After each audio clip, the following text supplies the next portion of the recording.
আসসালামু আলাইকুম প্রিয় দর্শকরা, আজকের আমি দারুণ স্বাদের রেসিপি নিয়ে চলে এসেছি। চিকেন কষা করে দেখাবো। আপনারা দেখতে থাকুন আমি কিভাবে চিকেন কষাটা তৈরি করতে থাকি। প্রথমে আমি চিকেনটাকে ম্যারিনেট করব। ম্যারিনেট করার জন্য এখানে আমি স্বাদ মতো নুন দেব, লঙ্কা গুঁড়ো হাফ চা চামচ,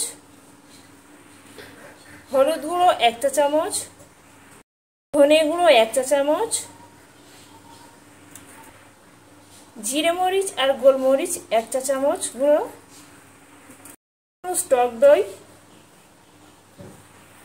পরিমাণ মতন সর্ষের তেল,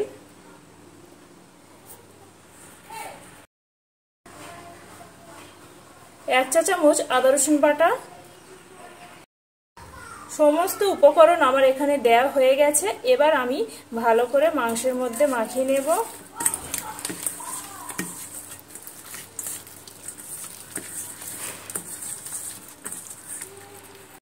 মাংসটা আমার এখানে ম্যারিনেট করা হয়ে গেছে। আমি এবার কিছুক্ষণের জন্য এটা রেখে দেব। এবার আমি একটা কড়া বসিয়ে দিয়েছি। কড়াতে আমি পরিমাণ মতো সরষের তেল দেব।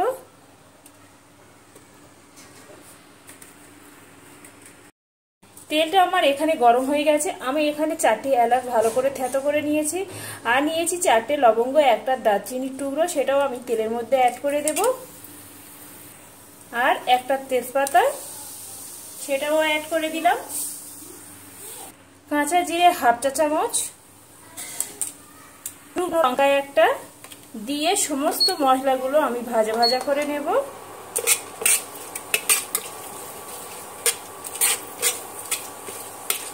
মশলা থেকে সুন্দর একটা সেন্ট উঠলে আমি এখানে এই যে পেঁয়াজ, আমি এখানে পেঁয়াজ বেটে রেখেছি, সেই পেঁয়াজ বাটাটা এর মধ্যে অ্যাড করে দেব।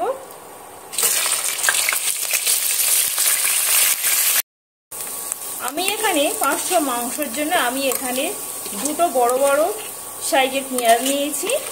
এই যে এবার আমি এর মধ্যে হলুদ গুঁড়ো অ্যাড করে দেব 1 চা চামচ,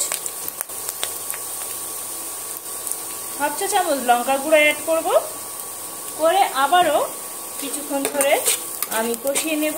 এর মধ্যে আমি আদা রসুন বাটা দেবো হাফ চা চামচ, দিয়ে সমস্ত মশলা আমি কষিয়ে নেব। সমস্ত মশলাগুলো আমার কষানো হয়ে গেছে। এই যে দেখা পাচ্ছে, এর থেকে বেশি আমি লাল করব না, বেশি লাল করলে পুড়ে গেলে তিতো তিতো ভাব এসে যাবে। আমি আগে থেকে যে ম্যারিনেট করা মাংসগুলো আমি ম্যারিনেট করতে রেখে দিয়েছিলাম, সেটা আমি এর মধ্যে দিয়ে দেব। দিয়ে মাংসগুলো আমি কিছুক্ষণ ধরে কষিয়ে নেব। এবার আমি স্বাদ অনুযায়ী নুন দেব। মাংসটা আমি মশলার সঙ্গে দিয়ে সমস্ত মশলা ভালো করে আমি মাংসের সঙ্গে কষিয়ে নিয়েছি। এবার আমি এখানে 1 বাটি পানি অ্যাড করব।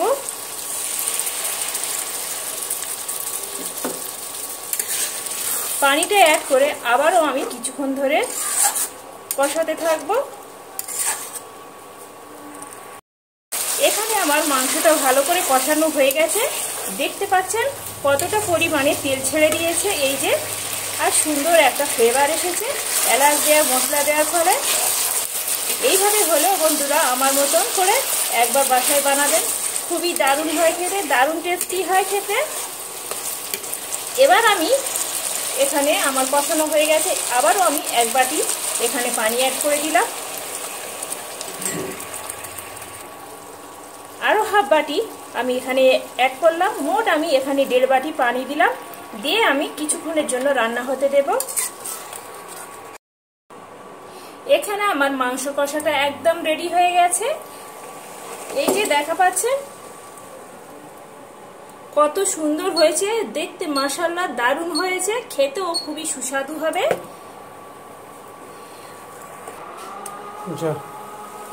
এইটুকু করে দিলে আমার শেষ। এখানে আমার 50 গ্রাম টক দই আছে। আগে আমি ম্যারিনেট করার সময় টক দই দিয়েছিলাম, তার জন্য আমি এখানে 50 গ্রাম দিয়ে দিচ্ছি।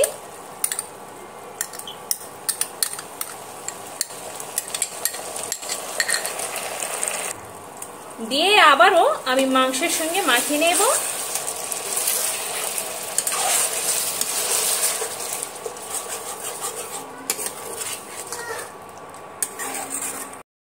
এবার আমি মাংসের মশলার জন্য আমি এখানে 4টে লবঙ্গ দিয়েছি, আর 1 টুকরো জায়ফল দিয়েছি, আর 1 টুকরো জয়ত্রী দিয়েছি। সেটা আমি ভালো করে গুঁড়ো করে নিয়েছি, সেটাও আমি মাংসের মধ্যে অ্যাড করে দিচ্ছি। এবার আমি 1 চা চামচ এলাচটা আমি ভালো করে পেস্ট করে রেখেছি, এই যে গুঁড়ো করে রেখেছি, সেটাও আমি মাংসের মধ্যে দিয়ে দেব। সব শেষে আমি এখানে জিরে মরিচের গুঁড়ো অ্যাড করছি।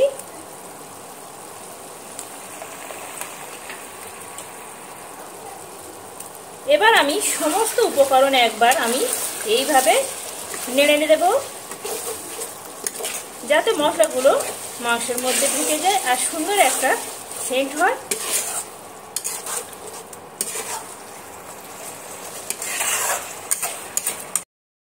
মাংসটা আমার এখানে একদম রেডি হয়ে গেছে বন্ধুরা। দেখতে পাচ্ছেন কত সুন্দর লোভনীয় দেখতে হয়েছে। এইভাবে হলেও বাসায় একবার ট্রাই করে দেখবেন, খুবই দারুণ হয়, খুবই টেস্টি হয় খেতে। আমার মতন এইভাবে ফলো আপ করে করবেন খুবই সুন্দরভাবে। বন্ধুরা, আমার এই চিকেন কষা রেসিপিটা যদি ভালো লেগে থাকে আপনাদের কাছে, একটা লাইক, কমেন্ট, শেয়ার করতে ভুলবেন না। আমার নতুন নতুন ভিডিও পেতে গেলে চ্যানেলটি সাবস্ক্রাইব করবেন বন্ধুরা, প্লিজ বন্ধুরা। আল্লাহ হাফেজ।